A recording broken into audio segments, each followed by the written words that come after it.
Okay, so for the past 5 hours, I've been playing nothing but Sonic Racing CrossWorlds. And if you don't know, you can currently play Sonic CrossWorlds for free right now on the open beta on any console. Just go on whatever console you have and download it from the store. You can play it right now. And that's exactly what I've been doing, and I have to say, I have some pretty positive thoughts about this game. I really like Sonic Racing CrossWorlds, and there's a lot to get to, some good, some bad. It's not perfect by any means, but I am very satisfied with the quality of this game. But first and foremost, if you're new here, make sure to subscribe right now because I have tons of great content coming over the next month or two. So just stay tuned for that. Hit the bell so you get notified of my content. Also, huge shout out to DL for becoming a big supporter of the Patreon. Anyways, let's talk about the game. So this is my first time playing Sonic Racing CrossWorlds. I didn't exactly play the closed beta test because I was off doing other stuff, and I wasn't really that interested in the game. But at the end of the day, I did see some gameplay of people playing the closed beta at the time, and it looked pretty good. I liked what I saw.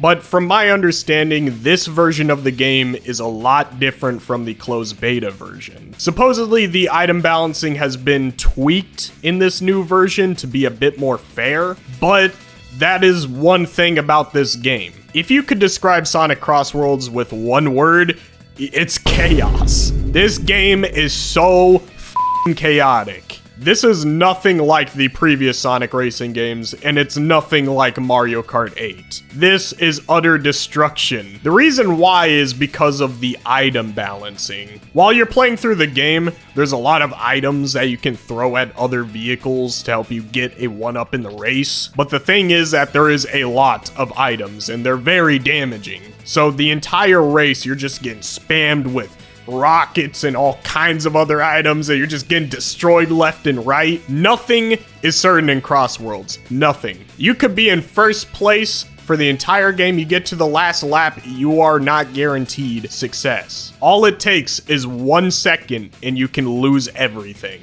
And this is where a lot of the discussion surrounding CrossWorlds begins, because I've noticed that kart racers typically have two types of fans. You have fans that really love the chaotic gameplay of just everything being a jungle gym of madness and intensity. But then you have other kart racer fans who prefer something a bit more laid back and skill based. For example, in Mario Kart 8, the items were important, but if you were front running and you knew how to race correctly, then that's all you really needed. If you were good at Mario Kart 8, you probably won that race in first place. But in CrossWorlds, just because you're amazing at this game does not mean you're gonna win every game. This game is very unpredictable. And some people like that. Some people like the challenging aspect of chaos. Me personally, I'm a little mixed on it. I think the golden standard for kart racers is Sonic Riders and Mario Kart 8 Deluxe. These two racing games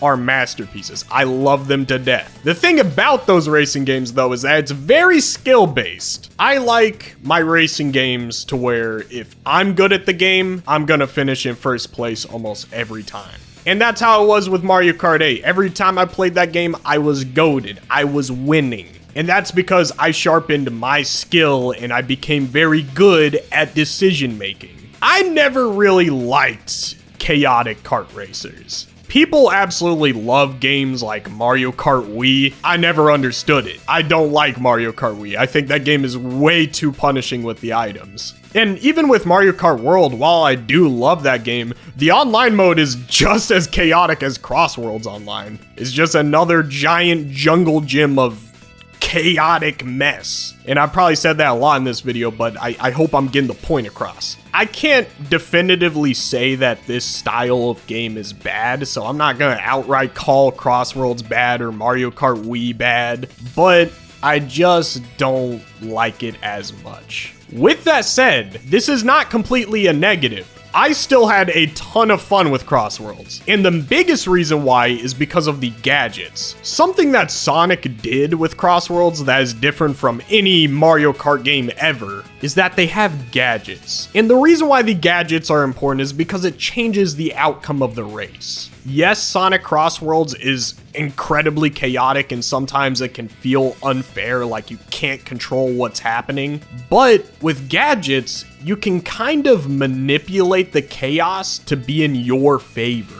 There's a lot of different ways you could play this game. You could A, prioritize attacking with the attack gadgets, which ups the chances of you getting attack items from item boxes. Or you could play something kind of more defensive. If you're in first place, there's no point in having attack items because who are you attacking? I guess you could throw it behind you, but that's not as useful as a defensive item. If you're in first place with 2 defensive items, then you just use the chaos to your advantage. Now you put yourself in an overpowered position where you have 2 defensive items, meaning that whatever attack they throw towards you, you can just use it to escape it. And that's what I always do when I'm playing this game, is I have the gadgets focused towards defense items, because I like front running in racing games. So when I'm in first place, I like to have a lot of defensive items in my arsenal so I can keep that placement. And honestly, it makes the whole racing addicting. Because I'm telling you, if you have the defensive items at the very end of a race and you make it to first place, you've pretty much already won. I think CrossWorlds actually does the chaotic racing gameplay better than any Mario Kart game ever could. And that's because they understand it's chaotic and they're building the game around that. I never thought I could be addicted to a game that I lose so often at. Genuinely, I don't get first place in probably 90% of my races. But in those few moments where I can make an educated decision and defend myself and pass the finish line, that's the moments I live for. The reason why I like CrossWorlds chaotic gameplay is because with this game, it feels like there's an actual answer. Even though I keep losing and it feels so unfair, with every loss, I feel like I'm inching closer to being a fantastic player at the game. I feel like I'm just like one race away from being a master. It's addicting. It's like they don't give you multiple wins because you'll get bored. So they give you one win every like 20 races so that it hooks you. So you just keep going. I'm losing it. This game is the definition of a method to the madness. If everything is overpowered, how do you use that to your advantage? I sound crazy right now. I'm getting so philosophical about a Sonic racing game. But yeah, I would have much preferred a Sonic racing game that was more akin of something like Transformed. But this is different, and honestly, I really like it, regardless of if it's chaotic or not. And it's Sonic doing something different for once. This isn't just another kart racer where Sonic is competing with Mario Kart. This is a Sonic kart racer that is doing something different. It's setting out to chase something that's not a trend. It's chasing quality, and I absolutely love it. I will say though that maybe the item balancing could be a little bit better, because there are some moments in this game where like no matter what you do, no matter how good your decision making is, you're not winning. And that's solely because the items are that chaotic. I feel like if it was just a small bit more forgiving, it would be like a 9 out of 10 experience. And now I gotta address something, because I said I was not going to purchase this game. And I want to clarify that the price point is still stupid. All right, $90, that's ridiculous. But it kind of got me. It kind of got me. I ain't even gonna lie. If the open beta didn't happen, I probably would have not bought this game, because it allowed me to play the game and see that this is more than just a Sonic kart racer, because before I just wasn't really that sold. And to be honest, this price point, I'm still not sold. But in the midst of playing, I got a really, really good video idea that I want to make. And it's so good that I gotta swallow my pride and just buy the game.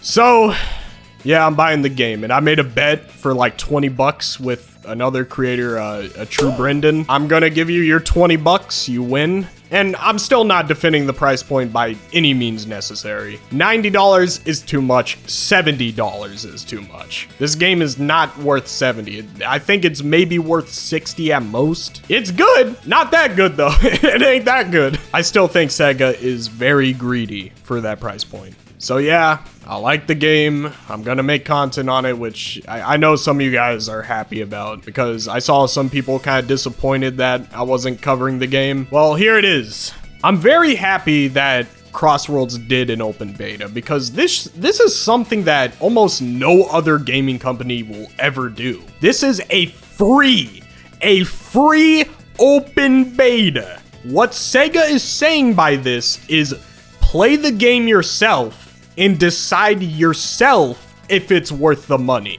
They are so confident in this product that they're letting you play it before you purchase it. That is confidence, and that is confidence that we have not seen in so long for Sonic. I know they're probably not going to do this for a game like Sonic Frontiers 2, but regardless, the fact that they did this with this high of a price point is insane. Because who knows, people could have played this game and was like, wow, this is trash. I'm not spending $70 on this. But now, there's a lot of people, including myself, who played this game and was like, wow, maybe I should make a purchase. So, good job, Sega. You hooked me. Anyways, that's it. I love you guys. I'll see you soon. Subscribe to my Patreon to get video essays 3 days early. Anyways, I love you guys. Peace out. Also, shout out to all my Patreons and DL and Archer XYZ for subscribing. Thank you guys so much. I seriously appreciate it. And that's it. Bye.